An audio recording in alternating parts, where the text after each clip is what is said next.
Hashem, Elokeinu El Echad, Tzadik Hashem, Bechol Drachav, Bechassid B'ma'asav.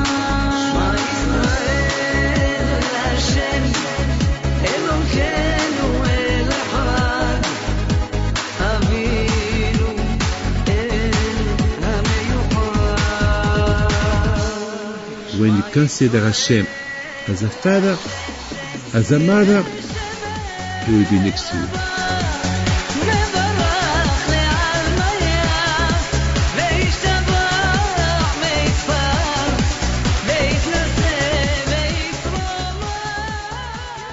Yeshut Morai V'Rabotai, with the permission of Hashem, I hope everything is okay by you.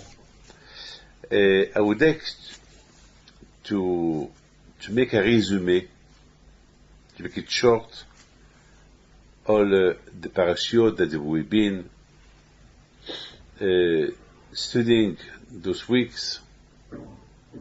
First, let's talk about when Hashem he said to Moshe Rabbeinu to count how many Jews there are in the desert.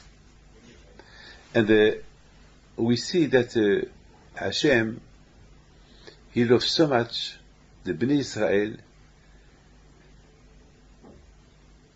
so much that every time He would to count them. He count them when they left Egypt. He count them when they were punished and some of them died. He wanted to know how many there is left. He count them again when they left Har Sinai. And always Hashem, He count how many tribes there is, how many Leviim and Kohanim there are.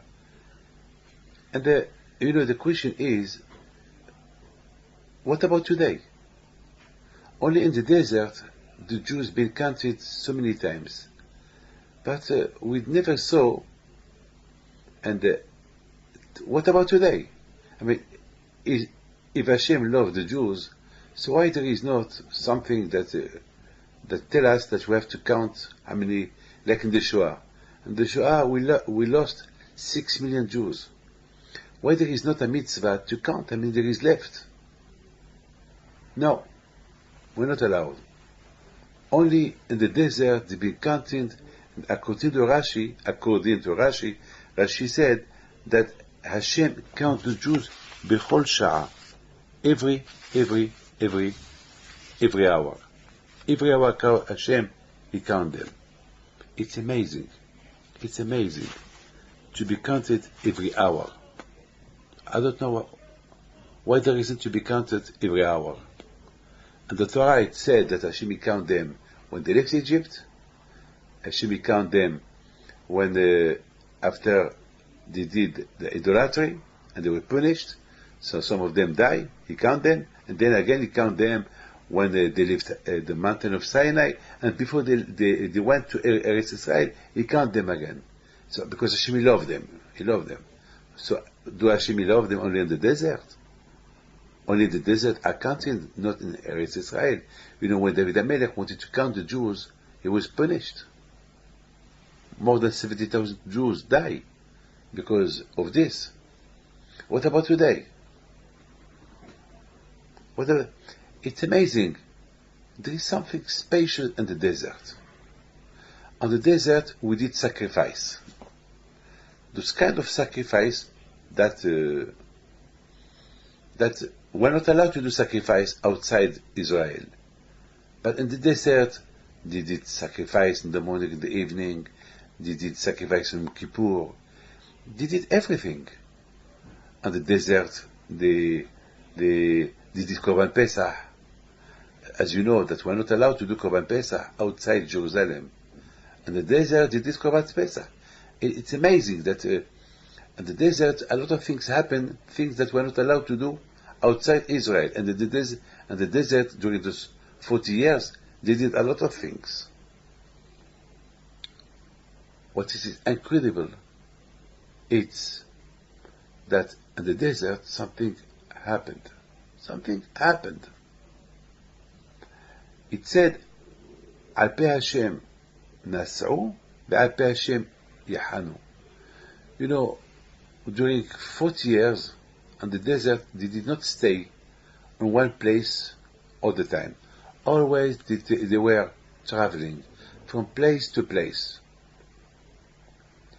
And when Hashem said to Moshe, tell them to stop, to camp, they camp.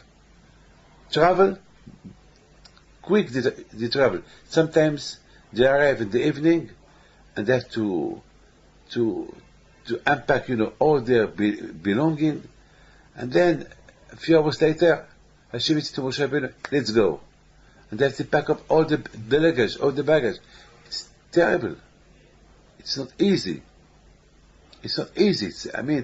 And Al Pi Hashem, and never Jewish people, they said, why? We're tired, we're exhausted. No.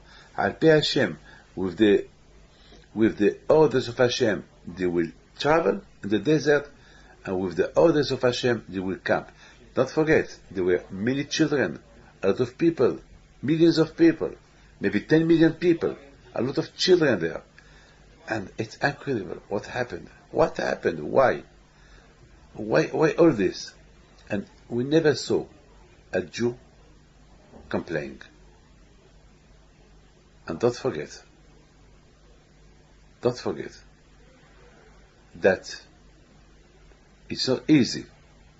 It's not, just imagine somebody who move from house to house every day, or twice a day. Just imagine. They have to put their tent, they have to put their clothes, their belonging, the food, their treasures. It's not easy. They were not ready to travel every time, because they did not know how long they will stay. It was a surprise. Sometimes they might stay there 1 year, 2 years, maybe 1 month, 2 months, 6 months, but maybe 1 day, maybe 1 night, maybe 1 hour, and never. That's why the Torah said, the prophet said to the Bnei Israel, Ko Amar Hashem, he will never forget that we followed him in the desert. Ko Amar Hashem, Zacharti lach chesed na'orayich, ahavat klulotayich lechtech acharei b'midbar. Hashem, up to now, he will never forget what our parents did. What our parents did, they will never forget. Because they never complained to travel. And usually, they want to go to Eretz Israel. That's it. What can they do in the desert? But they did not complain. And Hashem will not forget that. He will not forget that. Hashem said, it's not normal that he did not complain. It's not normal. And he did not complain. Whenever you got the order to travel, you traveled. Whenever you got the order to stop, you stopped. Al Pi Hashem yahanu, ve'al Pi Hashem yisau. It's incredible. And can you see, what about today? Do we feel this? Do we go? Today, everyone has a house. You live in a house 60 years, 100 years, 2 years. Then if you want to move, because you find somewhere better, you can do it. But what about Al Pi Hashem? What about what happened to our parents? Whatever they did it on the name of Hashem.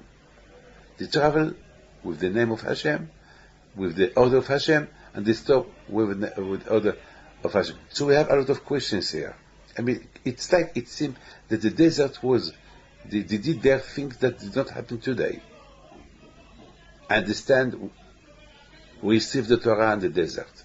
We remained in the desert 40 years. We did sacrifice in the desert, which we are not allowed. We did Korban Pesach on the desert, which we are not allowed. We'll be counting in the desert, only the desert will be counting. Outside the desert, when the Jews went to Eretz Israel, we did not see somebody who counted the Jews. The only time that the Jews were counted, they were punished. And when David HaMelech counted them. So what was special in the desert? And among all, we see as well that this camping, traveling and camping al Pi Hashem, they were, I mean, today we don't have. Just imagine we have a rabbi today who will tell us, move from Paris, move from New York, go to Los Angeles, go to Australia. Who will listen to him? Who will listen to him? Who? But today we cannot.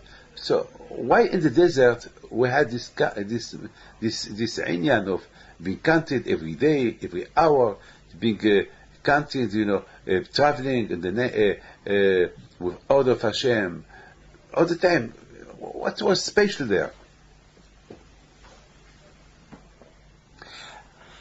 I think that the desert, the Jews were in Egypt. They become there a nation. A nation that they did not change their name, their clothes, their language, and they were slaves. Big slaves, day and night. They were not assimilated to the Egyptian. They suffered. The Egyptian killed children. The Jews suffered. And the Jews remained Jews. It was a Shoah of 400 years. It's not a Shoah of 3 years, or 4 years, of 6 years. It's just a real Shoah. Really a real Shoah. And we take as an example that they remain Jews. Usually when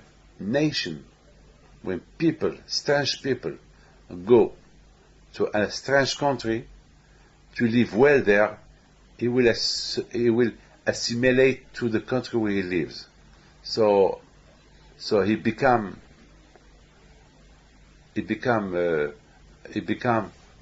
among the people, the nation where now he lives. The Jewish people, wherever they go today, they did not forget that the same way that in Egypt, they were not assimilated, even that they suffered. So today, wherever a Jew is, he has his synagogue, he has his own clothes, his holidays, his Shabbat, his days, his religion, wherever he goes, no matter where he lives. I was last week, I was in Morocco. We went to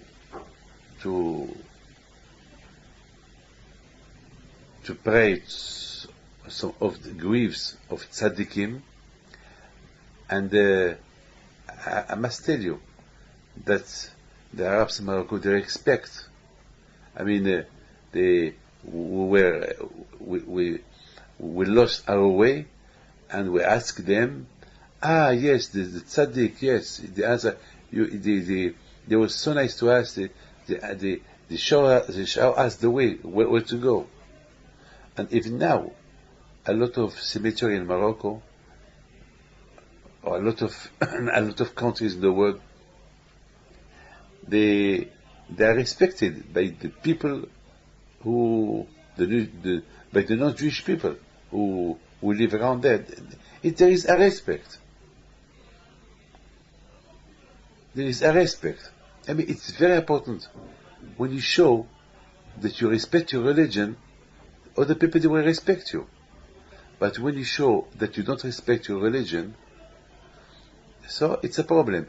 It's like there is somebody I know that he wanted to work in a bank, and he was a PDG. He was a very, very intelligent man.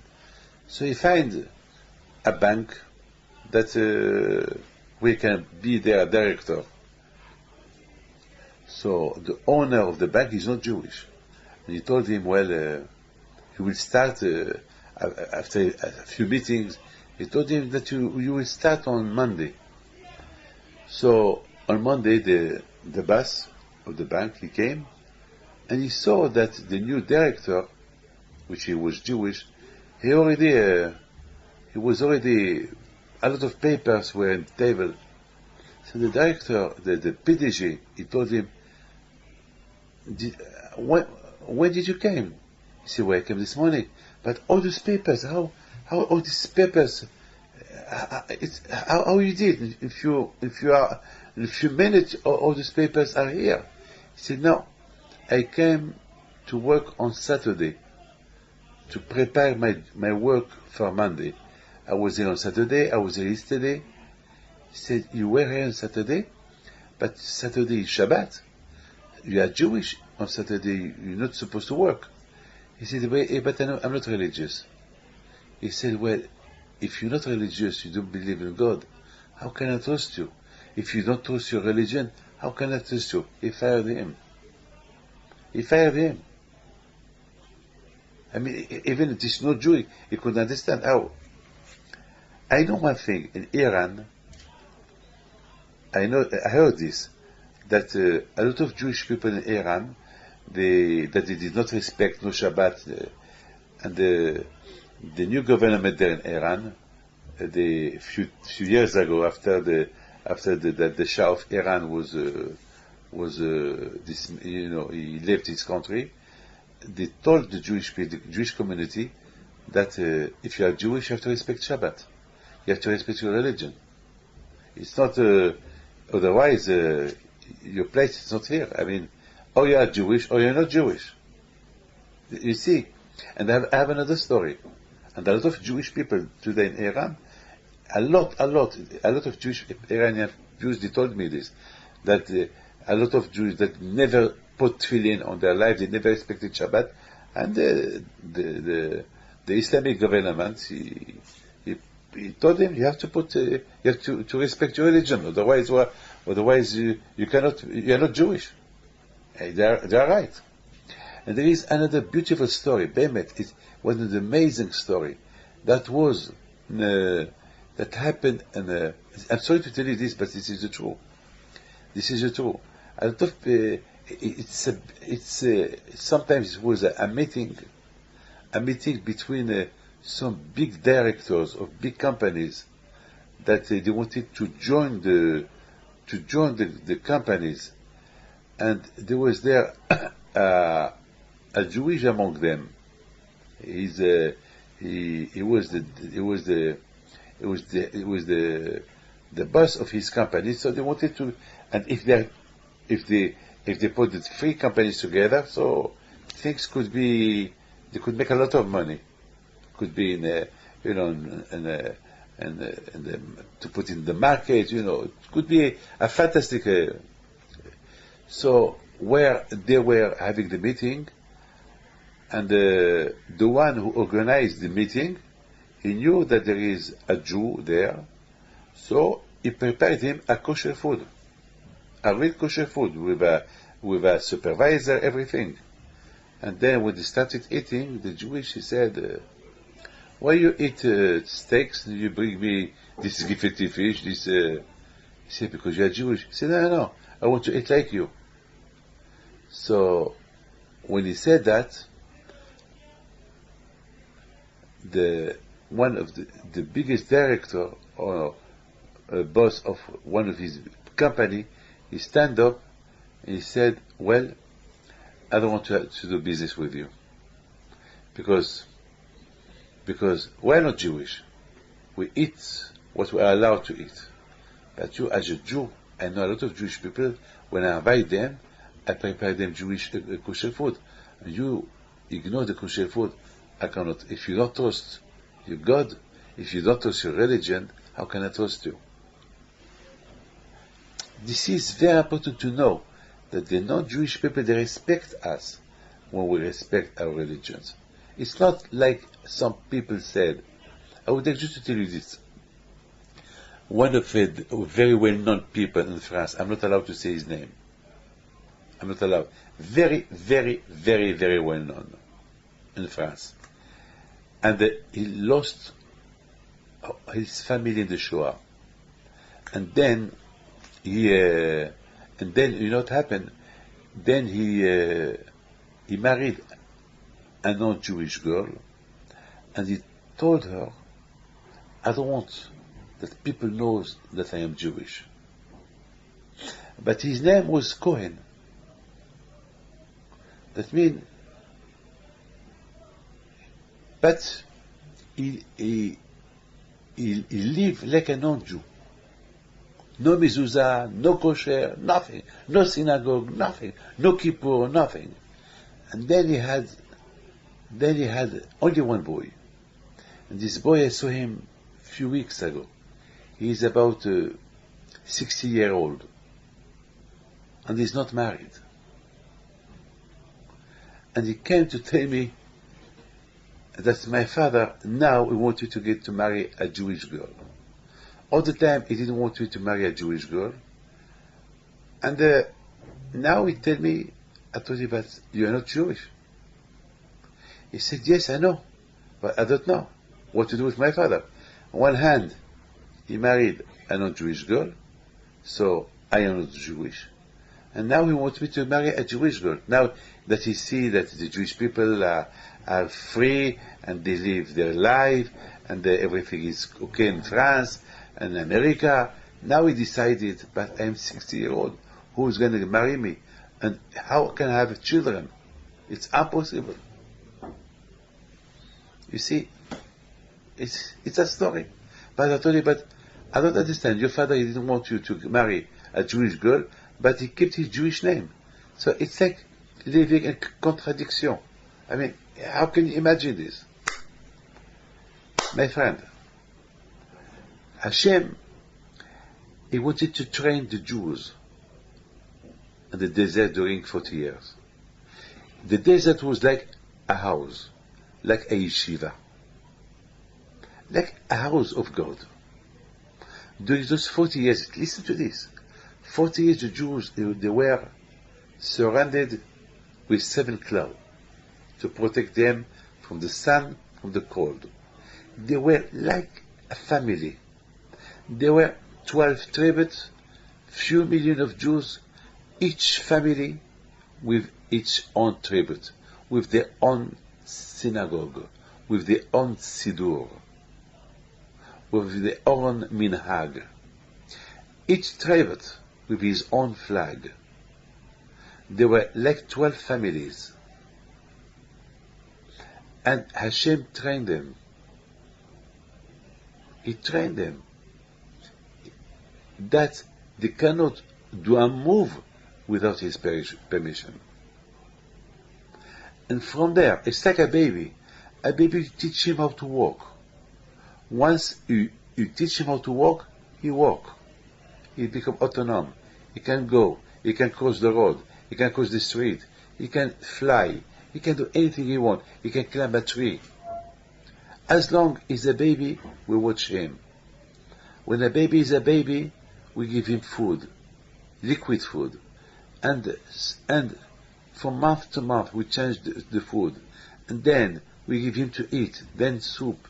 Then we start to give him a piece of food. Then he starts to eat by himself. And then he grows, and then he can use the fork and the knife. And then he becomes autonomous.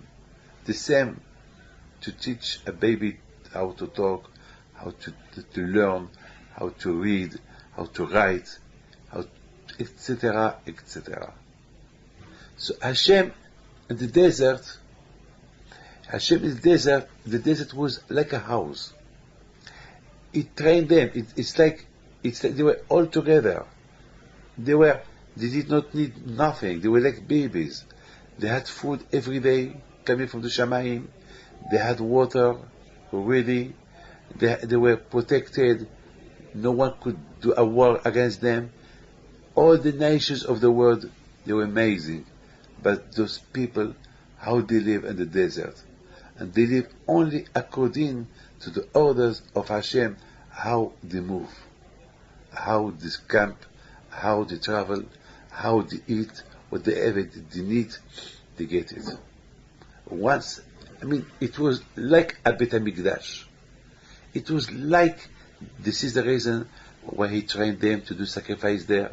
That's why he trained them to do Korban Pesach there in the desert. That's why he trained them to count them. I mean, it was just to give them to understand that the same way they are counted here, they are counted everywhere they are. Everywhere they are. It's a training. Don't forget one thing. Hashem, of course, in general, he count them few times in the desert. But don't forget, Hashem, he doesn't know. He doesn't need, he doesn't need to count you. He knows you. And that's why the Torah said, Hashem, he count them every hour. That's why Rashi said that Hashem, he count them every hour. That means, in general, just that Hashem wants you to know that you are counted all the time. Don't forget that. You are counted, Hashem, he counts you all the time. There is no a minute, there is no an hour that you are not being counted. Hashem, he counts you all the time. And he knows what you do, where you are. And one thing I want to tell you, don't forget, even the Rishaim, even those who don't believe in Hashem, they're Jewish. Do you think Hashem, he don't consider them? Do you think Hashem doesn't love them? Do you think Hashem, he doesn't count them? Of course he counts them. I promise you. How many times I meet people that they don't believe in Hashem at all.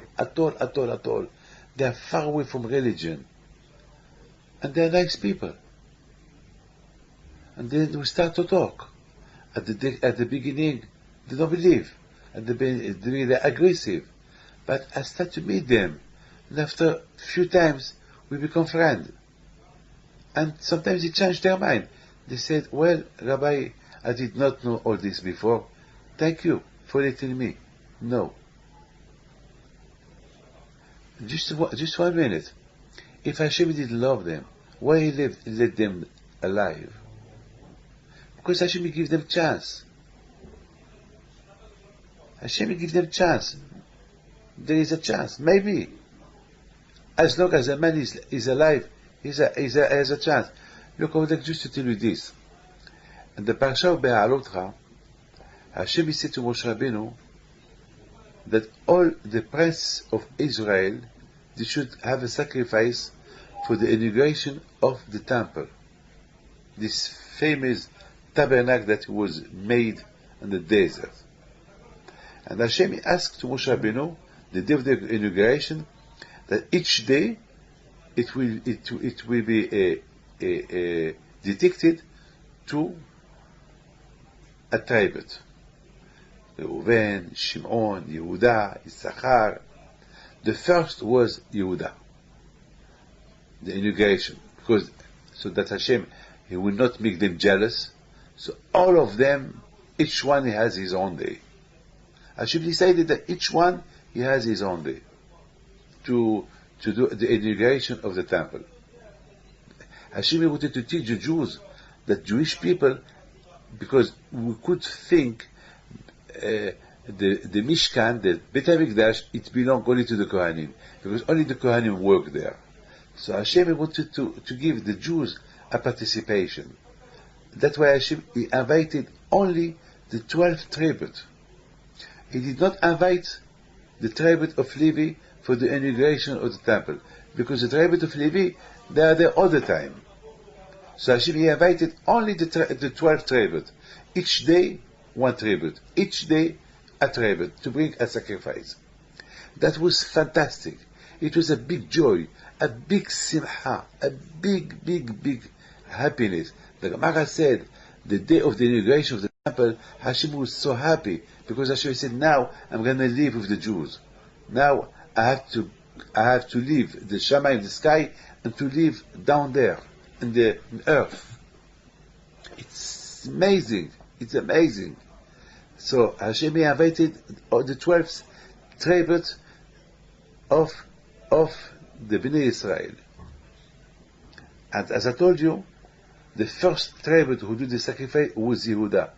Listen to this. And Yehuda, at that day, took the children of Aaron, they died. Nadab Abihu. The first day of the inauguration of the tabernacle, Nadab Abihu, they died during the service. They died.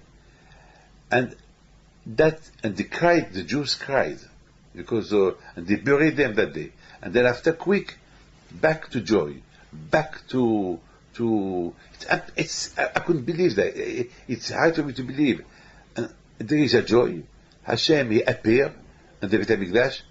Two children of Aaron, two tzaddikim, died. Quickly they took them, they buried them, and then the simcha go on. Then back to joy. How simcha, mourning, dying, simcha. How? And who was the first Yehuda? Yehuda. I mean, why Yehuda? Because Yehuda is the symbol of the king.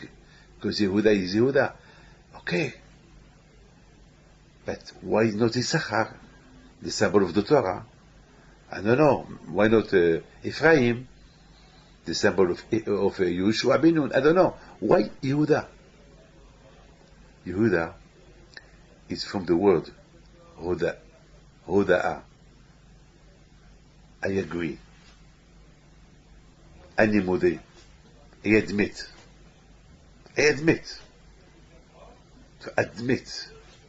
And Yehuda is from the word Yehudi, Jewish. And Yehuda is from the word Hoda'ah. Hoda'ah is to say thank you. That means that day, with all what happened that day, we say thank you to Hashem. Thank you to Hashem to all what you do. Whatever you do, we accept it. Thank you to Hashem for what you did for us. I agree. I admit that nothing came for no reason. And that's why Yehuda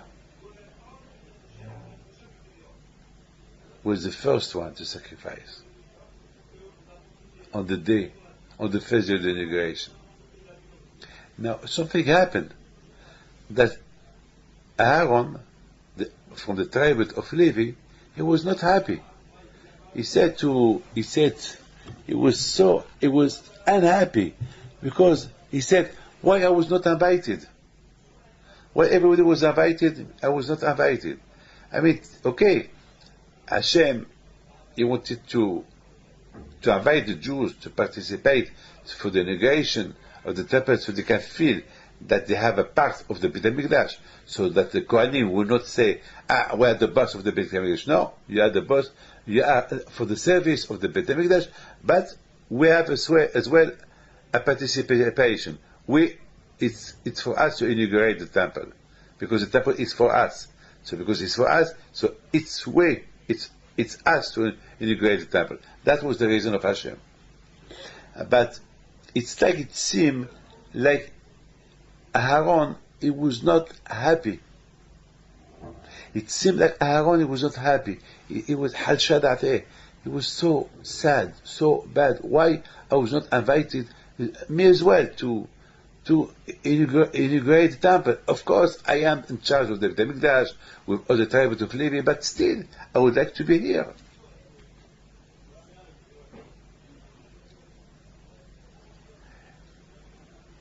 So Hashem, it said to Aaron, thank you.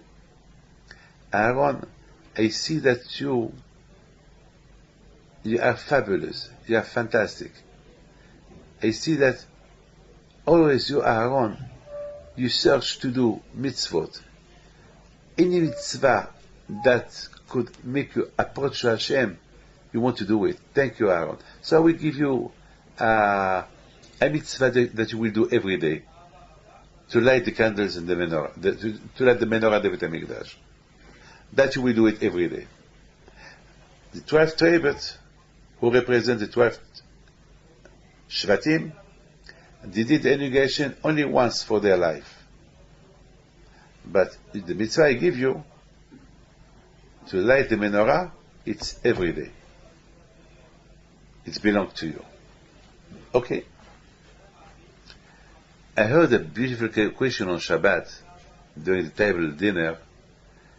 One of my children said, it's amazing that we did not see Aharon when he lost the first day of the inauguration of the temple, and he lost his two sons. We did not see that he was sad. But because he was not invited to participate in the inauguration of the temple, he was sad. How it is? I mean, his children, two children, they died. They were bachelor, they were not married. I mean, he should cry, I don't know. It was not sad. It seemed he accepted. And why he did not accept? Why for the inauguration of the Beit HaMikdash it was sad? So I said to myself, how much Aaron was a big tzaddik. Why? Because Aaron, when it come to the death of his children, he said, well, they did a mistake. Hashem punished them. Hashem give them to me, and Hashem took them. What can I do? If I talk much, would I bring them back? No. So I have to accept.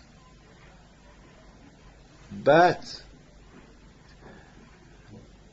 when it comes to Avodat Hashem, when it comes to a service of Hashem, that is not up to Hashem, it's up to the man. It's up to the man to search, to do mitzvot. It's up to the man to grow and grow and grow in the derech of Hashem. And that's why Aaron HaKohen, because he was not invited, he accepted the death of his children, because it's something that he can do nothing about it. It's the will of Hashem. But when it comes to a mitzvah, that it can approach him more closer to Hashem, and he was not invited, like to bring a sacrifice for the inauguration of Beit HaMikdash, something, it's a happiness, and that he was not invited, he was sad for that. Can you see? Can you imagine? Can you imagine? Can you imagine? It's amazing. It's amazing. Hal Shadate, he was sad for that. From here you see, Hashem, he count the Jews every shah, every hour. What does that mean that Hashem count the Jews every hour? Hashem, he count the behaviors of a man every hour. It's not he count once in a year. HaKadosh Baruch Hu, he count all what you did during the whole year. No. Hashem, he count every second, every hour, when you are sad, when you are not sad. This is the kind of counting of Hashem. Now you understand, a lot of things that happen in the desert, that it did not happen nowhere else. Nowhere else. Nowhere else. Only in the desert. Because the desert was like a house. Like the Jews there, they were like children, like babies. And Hashem had to train them how to serve Hashem. How, when they want to travel, I saw that the Shlach HaKadosh, he said that in our time, we can live with the order of Hashem. How?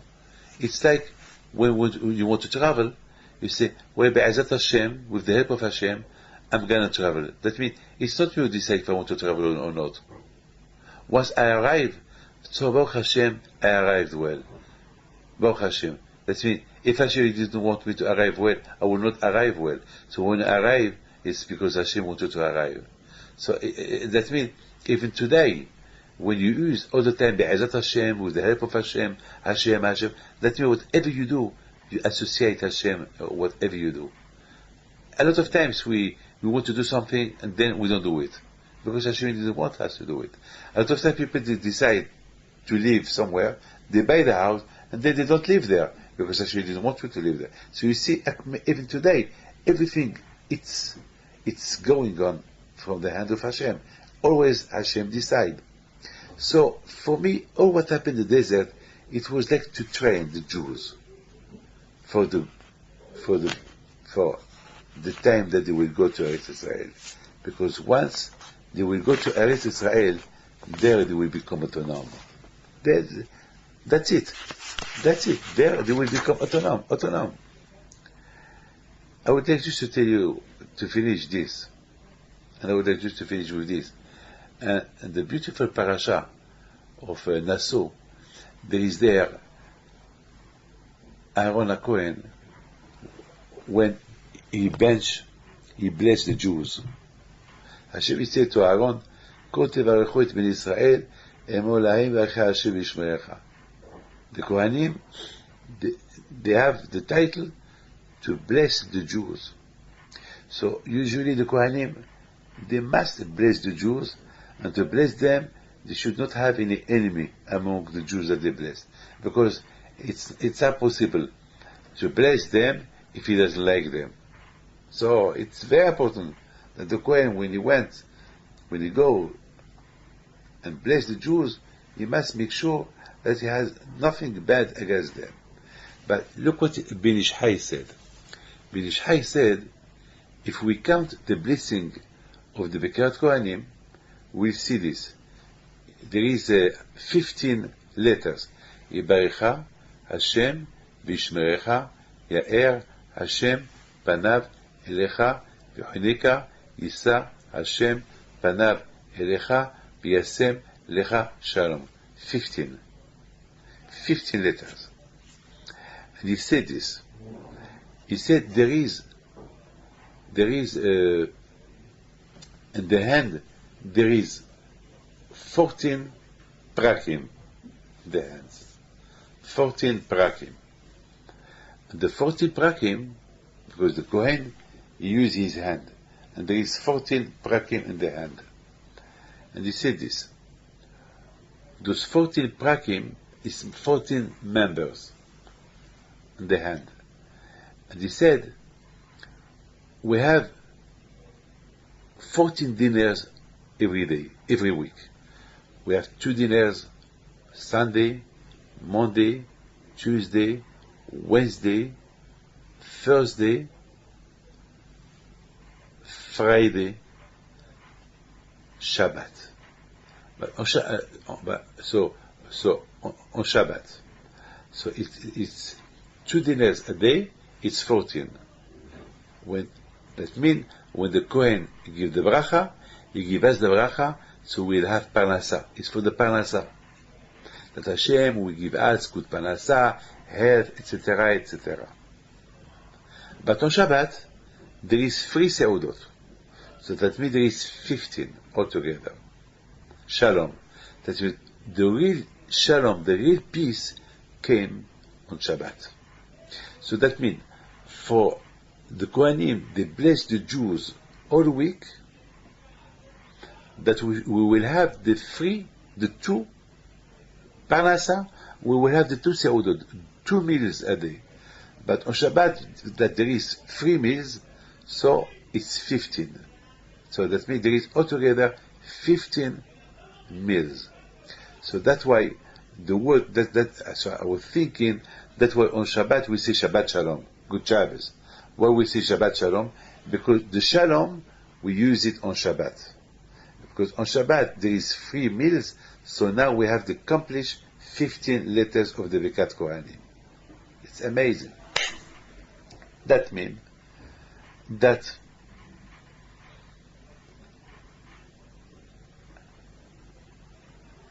the word Shalom is peace.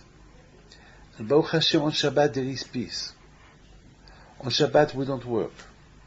On Shabbat we relax. On Shabbat we Shabbat Shalom to each one.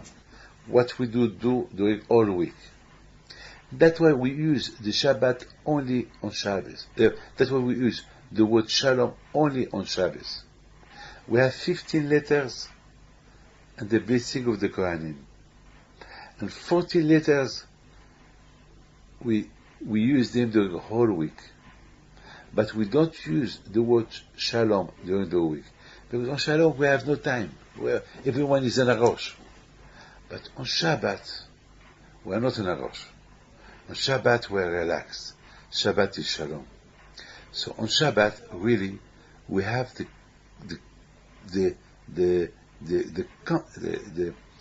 complete blessing of the Birkat Kohanim.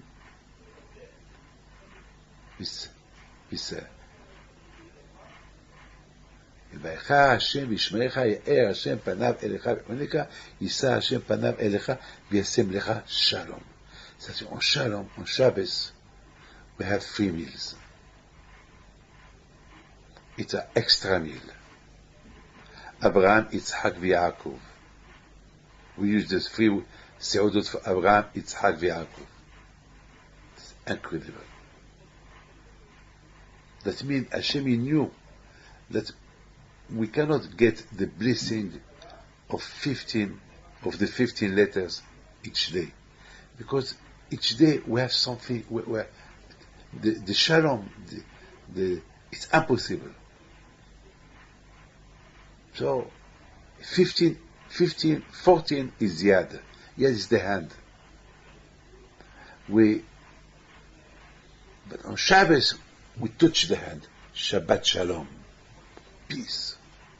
When there is shalom, there is bracha. So Be'ezat Hashem on Shabbat, when we are in peace on Shabbat, Be'ezat Hashem, that could give us a hashpa'ah and good influence for the whole week to be in shalom, to be in peace. And this is very, very important. This is the way. That I think that's why on Shabbat, on Shabbat, we see the Kohanim doing the blessing. Because Shabbat is the accomplishment of the Shalom. Shabbat Shalom, we get the bracha of Shalom from HaKadosh Baruch Hu, and we get a good bracha, and then we may use this Shalom for the rest of the week, and all this for the Parnasa. This bracha that we get from the Kohanim, so we can have a good Parnasa, a Parnasa with Shalom. And that's why, my friend, this is the way Hashem trained the Jews in the desert. He trained them to be b'shalom. He trained them to study Torah. He trained them not to waste time. Every time they waste time, they were punished. He trained them to behave. He trained them to be together. He trained them that Hashem count them, even that He doesn't count them after. But the same way I count you here in the desert, you are counted after the desert. But you don't need to be counted in front of everybody, but you are counted not only in general, but every hour. Every hour you are counted. And we see here, we learn how much Aaron was a tzaddik. For his children, he was not sad for the death of his children, but for missing a mitzvah that could approach him more to Hashem, he was sad. This is how beautiful are those parachutes. And I would like just to finish with one thing. One of the beautiful stories that happened in Morocco. In Morocco, there was a woman that told me that her mother, she told her that when she was walking the street with her sister, her mother's name was Perla El Mujnino. Perla El Mujnino. And she was walking with her sister Phoebe. And her sister, she was blind.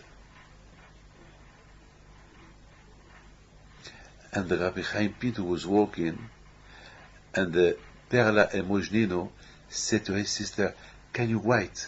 I want to get a bracha from the Rebbe."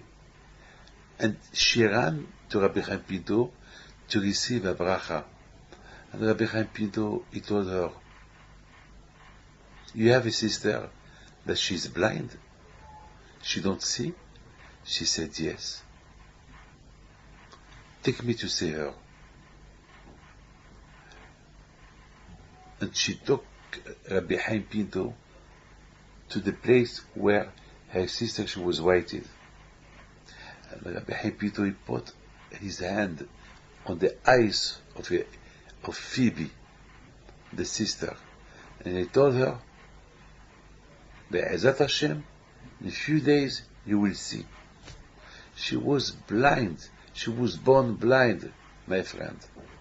I heard this story last week in Morocco from Madame Fox. She lived in Morocco. A few days later, Phoebe, she was screaming. She called her mother. She said, Mama, Mama, there is a cat. So the mother, she saw the cat, and she was shocked. She said to her daughter, you see? She said, yes, Mama, I see. Rabbi Chaim Pinto promised me that I can see. I see now. How do you understand this? How do you understand this? This is, I mean, I told this lady, are you sure? She said, Rabbi, my aunt, she's still alive. She's an old lady today, but she's still alive. She see. When Rabbi Chaim Pinto blessed somebody, my grandfather, not only he will get better, but he will live a long, long, long life. All those people that they were blessed by my grandfather in Morocco, they had a long life. They never die young. Somebody one day, he took him in the car, gave him a lift. And one day, and so another day, this man, he saw Rabbi Chaim Pinto walking, he told him, Rabbi, I give you another lift. He said, look, thank you, I want to walk. But thank you for taking me, that you give me a lift yesterday. I don't know what I don't like to take advantage of people. I don't like to use people. But I don't know what blessing I give you. You are married, you are rich, you have children, you are healthy, you need nothing. So you know what a blessing I give you? I bless your car, that your car that never you will have, that your car will stop in the street. Always the engine will march. You will never have the tires exploded. Your car will be perfect. You will never get old. I saw that man, Mr. Levy, and he told me, Rabbi, this car today, in the meantime the father died, it's the children who inherited the car. This car today is an auction. They sold it in a lot of money. It was like brand new. He never had the tires blown up, the engine perfect. How do you believe that? How do you believe that? This is the tzaddikim. The Jews, they were trained in the desert how to be close to Hashem, how to believe on Hashem, how to learn that everything came only from Hashem. From now, that you know who I am, who is Hashem, now Hashem told them, now you can go back to Israel. Now they are autonomous. There there be no miracles. There you have to, now you go. But should know that you are counted every minute, every hour, every day, every week, every month, every year. I watch you. You need something, I'm here to take care of you. You call me, I answer you. Like Rabbi Chaim Pinto, you call Hashem, he answer. Learn that when you come to Hashem, when Hashem do something to you, you have to accept it. But missing a mitzvah, it's up to you. You have to show that why I miss this mitzvah. Show Hashem that you want to do mitzvot, more mitzvot. I wish you all the best. God bless you.